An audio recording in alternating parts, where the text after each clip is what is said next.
আগের সিজার করা বাচ্চার বয়স 10 মাস, এখন মায়ের পেটে আবার বাচ্চা এসেছে, মা কি এই বাচ্চাটা ফেলে দিতে পারবেন? গণক বা জ্যোতিষীদের কথা বিশ্বাস করার পরিণাম কি? আমরা ভয় পেলে বুকে থুতু দিয়ে থাকি, এটা সঠিক কিনা? অমুসলিম প্রতিবেশীর সাথে কিরূপ আচরণ করব? প্রতিবন্ধী শিশুর ব্যাপারে ইসলাম কি বলে? তার নামাজ রোজার বিধান কি? প্রতিবন্ধী বাচ্চা মেরে ফেললে তার হুকুম কি? প্রিয় দর্শক, আর বিলম্ব না করে ইতিমধ্যে যে সমস্ত প্রশ্নগুলোকে আমরা নির্বাচন করেছি সেগুলোর উত্তর দেওয়ার পালা শুরু করি।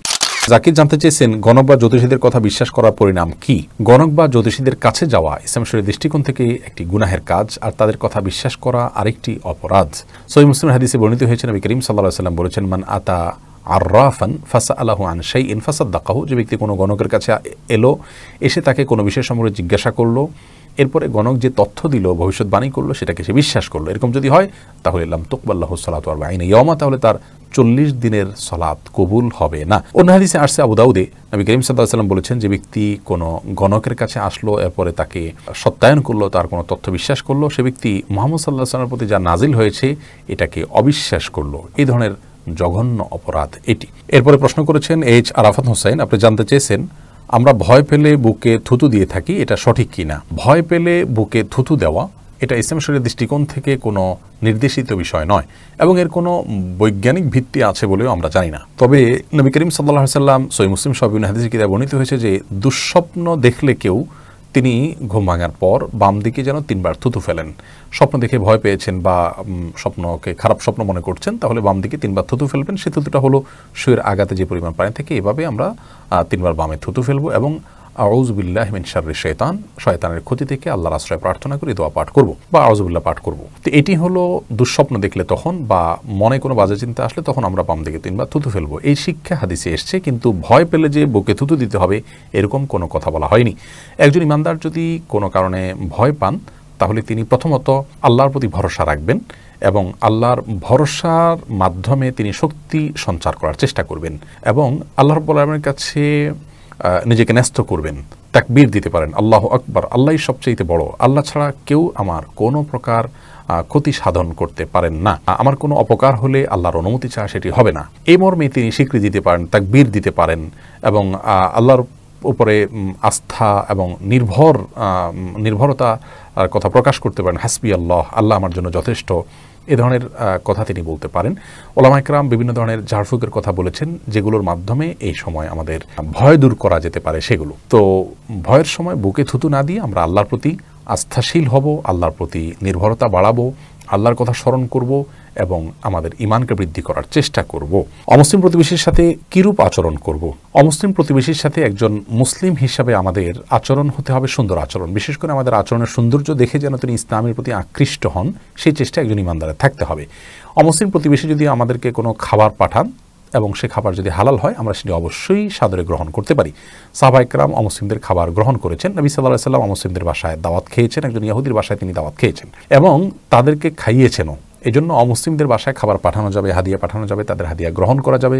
বিশেষ করে তারা যদি এমন কোনো হাদিয়া পাঠান যেটি হালাল, যেমন ফলমূল পাঠালেন বা এমন কোনো খাবার পাঠালেন যেখানে হারামের কিছু নেই, সেটা আমরা অবশ্যই খেতে পারি। ইসলাম শরীয়তের দৃষ্টিকোণ থেকে তাদের প্রতি সদাচরণ করার ব্যাপারে আমাদের কোনো নিষেধ তো করা হয়নি, বরং আমাদেরকে তাদের প্রতি সদাচরণ করা, ইনসাফপূর্ণ আচরণ করার নির্দেশ করা হয়েছে। আল্লাহ তাআলা বলেছেন, লা ইয়ানহাকুমুল্লাহু আনিল লাযিনা লাম ইউকাতিলুকুম ফিদ-দীন ওয়া লাম ইখরিজুকুম মিন দিয়ারিকুম আন তাবাররুহুম ওয়া তুকসিতু ইলাইহিম ইন্নাল্লাহা ইউহিব্বুল মুকসিতিন। যার অর্থ হলো, আল্লাহ রাব্বুল আলামিন তোমাদেরকে নিষেধ করেন না, তোমরা যে সমস্ত অমুসলিমরা তোমাদের প্রতি ধর্মযুদ্ধ চাপিয়ে দেয়নি, তোমাদেরকে দেশান্তর করে দেয়নি, অবিচার করেনি, তাদের প্রতি সদাচরণ করতে আল্লাহ তাআলা নিষেধ করেন না, বরং তাদের আল্লাহ রাব্বুল আলামিন ন্যায়সঙ্গত আচরণকারীদেরকে, ইনসাফকারীদেরকে আল্লাহ তাআলা ভালোবাসেন।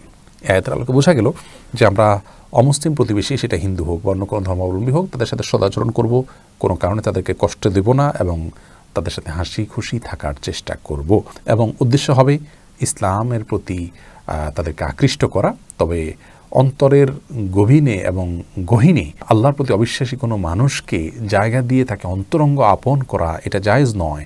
আপনার জন্মের ব্যাপারে কেউ যদি সন্দেহ করেন, কেউ যদি আপনার বাবা মাকে আপনার আপন সত্যিকারের বাবা মা হিসাবে স্বীকার বা বিশ্বাস না করেন, তাহলে এই ব্যক্তিকে আপনি হয়তো সামাজিক সৌজন্যতা তার প্রতি রক্ষা করবেন, কিন্তু অন্তরের গহীনে আপনি জায়গা দিতে পারেন না। ঠিক একইভাবে যে ব্যক্তি আপনার রবকে স্বীকার করে না, আপনার রবের স্বীকৃতি দেয় না, আপনি তাকে অন্তরের গহীনে জায়গা দিবেন না। এরপরে হাফসা লিজা আপনি জানতে চেয়েছেন প্রতিবন্ধী শিশুর ব্যাপারে ইসলাম কি বলে, তার নামাজ রোজার বিধান কি, প্রতিবন্ধী বাচ্চা মেরে ফেললে তার হুকুম কি। আল্লাহ রাব্বুল আলামিনের পক্ষ থেকে আমাদের জন্য পরীক্ষার অংশ হিসাবে প্রতিবন্ধী সন্তান আল্লাহ তাআলা দিয়ে থাকেন।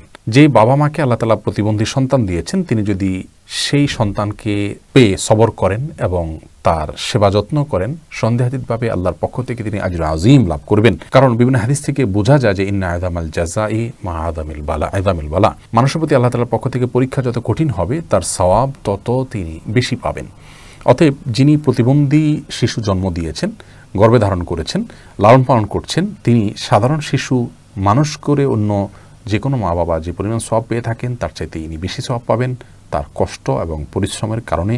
এবং প্রতিবন্ধী শিশু এটি আঁচ করতে পেরে সেটিকে হত্যা করে ফেলা মাতৃগর্ভ থেকে ইসলামের শরীয়তের দৃষ্টিকোণ থেকে এটি জায়েজ নয়। আল্লাহ রাব্বুল আলামিন কোরআনে সূরা নিসার 93 নম্বর আয়াতে ইচ্ছাকৃতভাবে কোনো মানুষ হত্যা করাকে অপরাধ হিসাবে আখ্যায়িত করেছেন এবং তার জন্য কষ্টদায়ক এবং যন্ত্রণাদায়ক এবং মহাশাস্তির কথা আল্লাহ রাব্বুল আলামিন বলেছেন।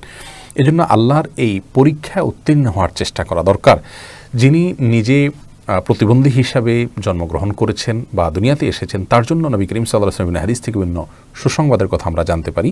যেমন তিরমিজির একটি হাদিস থেকে আমরা জানতে পারি যে নবী করিম সাল্লাল্লাহু আলাইহি ওয়াসাল্লাম বলেছেন, মা ইয়াযালুল বালাউ বিল মুমিনি ওয়াল মুমিনাতি ফি নাফসিহি ওয়া ওয়ালাদিহি ওয়া মালিহি। আল্লাহ রাব্বুল আলামিন ঈমানদারকে তার নিজের, তার সন্তানের এবং তার সম্পদের মধ্যে পরীক্ষা দেন। এই যে সন্তানের মধ্যেও আল্লাহ তাআলা পরীক্ষা দেন, সেটা অসুস্থ বা বিকলাঙ্গ কিংবা প্রতিবন্ধী সন্তান দিয়েও আল্লাহ তাআলা পরীক্ষা নেন। তো এরকম অবস্থায় যদি কেউ সবর করতে পারেন, তাহলে আল্লাহ রাব্বুল আলামিনের কাছে তিনি সাক্ষাৎ করেন এমন অবস্থায় যে তার কোনো ভুল বা অপরাধ থাকে না। অন্য এক হাদিসে আসছে নবী করিম সাল্লাল্লাহু আলাইহি ওয়াসাল্লাম বলেছেন যে আল্লাহ তাআলা ঈমানদার বান্দাকে তার শরীরে কোনো প্রকার ত্রুটি দিয়ে পরীক্ষা করেন এবং ফেরেশতাদেরকে বলেন যে আমার এই বান্দার নেক আমল তুমি লেখো যাতে সে করতে পারে। যদি তাকে আল্লাহ তাআলার উপর সুস্থ করে দেন তাহলে তো সে পবিত্র হয়ে গেল, আল্লাহ তাআলা তার গুনাহ মাফ করলেন। আর যদি এই অবস্থা তার মৃত্যু হয় তো আল্লাহ তাআলা তাকে ক্ষমা করেন এবং রহমত করেন, দান করেন। এটি মুসনাদ আহমদ ইবনে হাদিস কিতাবে বর্ণিত হয়েছে। এই জন্য এই অবস্থায় সবর করা উচিত। যদি একান্ত মানে গর্ভস্থ সন্তানের অবস্থা এরকম হয় যে এই সন্তান যদি বেঁচে থাকে এবং তার যদি পৃথিবীতে স্বাভাবিকভাবে প্রক্রিয়া যদি তার আসার পথ খোলা রাখা হয়, তাহলে সেক্ষেত্রে মায়ের জীবনে হুমকি রয়েছে এবং জোরালো হুমকি রয়েছে। এরকম যদি হয় তাহলে সেক্ষেত্রে সেই সন্তান নষ্ট করার অনুমোদন দিয়ে থাকেন উলামা একরাম এবং সেটিও বিভিন্ন শর্ত সাপেক্ষে। এরপর এমডি মামুনুর রশিদ জানতে চেয়েছেন, আগের সিজার করা বাচ্চার বয়স 10 মাস, এখন মায়ের পেটে আবার বাচ্চা এসেছে, মা কি এই বাচ্চাটা ফেলে দিতে পারবেন? দেখুন, কোনো মায়ের গর্ভে যদি বাচ্চা আসে আর সে বাচ্চা যদি বেঁচে থাকলে বা বাচ্চার স্বাভাবিক গর্ভ থেকে খালাস হলে মায়ের জীবনের উপরে হুমকি আছে, এরকম যদি হয় তাহলে সেক্ষেত্রে সেই গর্ভপাত করা জায়েজ হবে শর্ত সাপেক্ষে। আর যদি এরকম হুমকি না হয় তাহলে আগের বাচ্চা সিজার ছিল, সেই অজুহাতে এখন গর্ভপাত করা জায়েজ হবে না এবং এর জন্য আল্লাহর কাছে জবাবদিহিতার মুখোমুখি হতে হবে।